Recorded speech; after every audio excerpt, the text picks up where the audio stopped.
Then the body becomes definite again, something real, and settles back in the chair. A doctor places his stethoscope on the heart, listens once, twice, then nods to a man who throws the switch for the second charge. Again, the precision, the swift sequence of commands and response. The corpse is taken from the chamber, and a saw cuts the top of the prisoner's skull. His brain is scooped out. His ears and face are measured again for evidence of dementia. The brain was not the cause, the doctors determine, but still it must be destroyed. Whatever it is, all of it must be eradicated. So they strip him of his clothes and carry him outside. Men take his arms and legs and swing his limp, naked body into a pit they have dug in the night. A man lifts a metal canister and pours its contents in. The liquid sizzles, then smokes. The men watch as the skin melts into nothing, and the acid, it is sulfuric acid they have poured in, works through the layers of muscle, fat, tissue, then bones. There is a heart, a liver, a stomach, intestines, organs that are no longer identifiable as the acid devours what remains. More signals. A man in a beaver pelt hat on the edge of the pit nods his head. Another carboy of acid is poured in until there is no body there, only mist at the bottom of the hole that rises up, up, up. And Leon Czolgosz vanishes into a speck, that nothingness out there on the horizon. Blink your eyes again. He reappears. 2. The Times. This was the Gilded Age, the age of the robber barons. The gay 90s fell within it. Leon's years. The age of the giants, the money gods. Bell invented the telephone. Edison invented the phonograph, recorded voice, recorded music. Edison invented electric light. Edison was working on moving picture shows. Industry was taking over.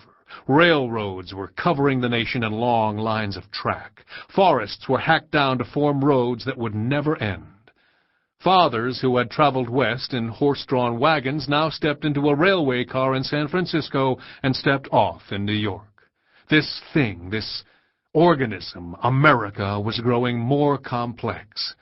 There were trolley cars over ground to take you through the cities. Tunnels and pipes coursed underneath. And there was talk of horseless carriages, automobiles. The cities were taking over. The work was in the factories. Children worked. Women worked. Giants made of money were written of but never seen. Gods of the new industrial age. They owned everything and lived in some magical place beyond human imagination. Carnegie was the god of iron. Rockefeller was oil. Jay Gould and Leland Stanford were railroads. J.P. Morgan was steel. Horatio Alger wrote of Ragged Dick transforming himself from street urchin into millionaire, armed only with ambition, wits, and know-how.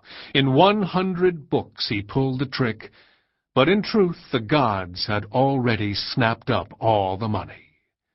There wasn't any left. That is why we needed to churn out silver money. That is what Bryan said. Silver was for the working man, the ones who got to the table too late, after the goodies were eaten. 3. The Party. December 17th, 1892, 7 p.m. And there were parties, galas the likes of which had never been imagined. Back then, in New York, music is playing, a string orchestra, men in white jackets so pristine they shimmer like moonlight in the night. Men in silk suits and women in silk dresses swirl on the ballroom floor, spin in unison, in rhythm with the violins, the harps, the falsetto crooning some song that was auditioned last Saturday night at Lucy Vanderbilt's and is fast becoming all the rage. From eye level, if you are a dancer on the floor, or a young man sipping martinis at the bar, the silk swirls in circles, wrapping round waiters' corkscrews. But if you are gazing from above, if you are Andrew Carnegie, J.P. Morgan, if you are Jay Gould or John Rockefeller or some other god gazing down, the men and women, rich as they are, beautiful as they are, flowing to the music like champagne, would seem like cogs in a machine just invented to manufacture steel tubes at twice the speed and a third of the cost.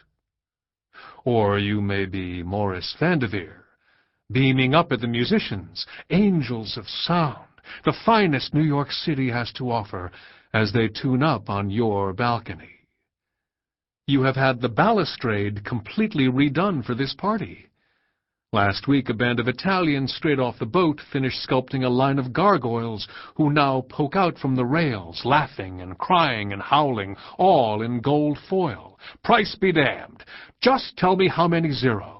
Proud of this party you are hosting, this celebration of life, of America. Brushing a speck off the epaulette of a waiter strolling by, bending over to sneak a peek at the French maid, herself bent over, quite dusting. The mansion you have recently purchased, then refurbished, repainted, reupholstered, and reappointed, from the newly stocked wine and champagne cellar in the basement to the glass-roofed atrium on the penthouse floor.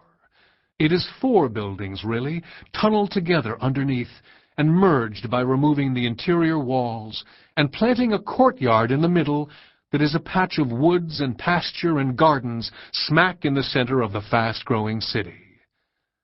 Morris is wearing a black silk suit covered by a white silk robe as he waltzes from guest to guest, holding a crystal goblet that is always filled with champagne, and yet he is always drinking it. As the knocker sounded, marking the arrival of the first guests, Morris was naked as a babe, innocent in thought and, if one took a liberal attitude toward the efforts being made by this girl Lily, who lay next to him in bed, using an experienced tongue and gentle nibble of teeth, deed. His garb gives the appearance of pajamas, something ludicrous and silly, which is how Morris Vanderveer appears, kissing each newly arriving guest on each cheek, directing the servant to hand over a glass and fill it to the brim. Money is everywhere. It is fruit that falls from the trees. It is manna, something you pluck from the ground and stuff in your mouth as you run, a waterfall that rushes down the curving grand staircase of the Vanderveers' mansion on Fifth Avenue where this party is being held. It must be a waltz the orchestra is playing, a perfect world, purchased for an evening. The visitors to Chateau Vanderveer have arrived in lavish carriages that wait for them on the avenue outside. Every man, drivers and guests, wears a hat. Most wear a mustache. The guests wear tails, black ties, top hats made of beaver pelt. The drivers outside pull wool caps over their ears to fend off the cold as they chat over cigars and pipe tobacco, strap onto their horses burlap feed bags stuffed with oats. Those garish futurists who use the horseless variety will tinker with the engine, unscrew a bolt or a nut, try to figure out how the magical machine is able to transport them without legs. Someone starts a fire in a pail and they warm hands, toss apple cores to shoo away the bums. The street urchins gazing at their grubby, unshaven faces in the polished glass, rubbing mud on as if it were makeup, slicking back their hair as if their refurbished image would transport them into the cab of the owners, their clothes, their lives.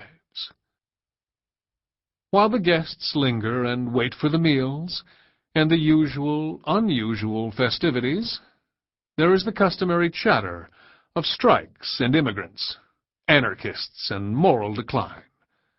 We are becoming a nation of swarthy Europeans, of Jews, of Negroes, someone says.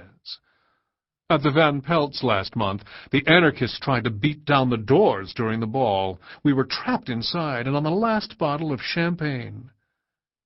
That's rich, says Morris Vanderveer, floating by, tossing out like pansy petals, toast wedges dolloped with caviar, flights of champagne just carried like newborn chicks from the cellar.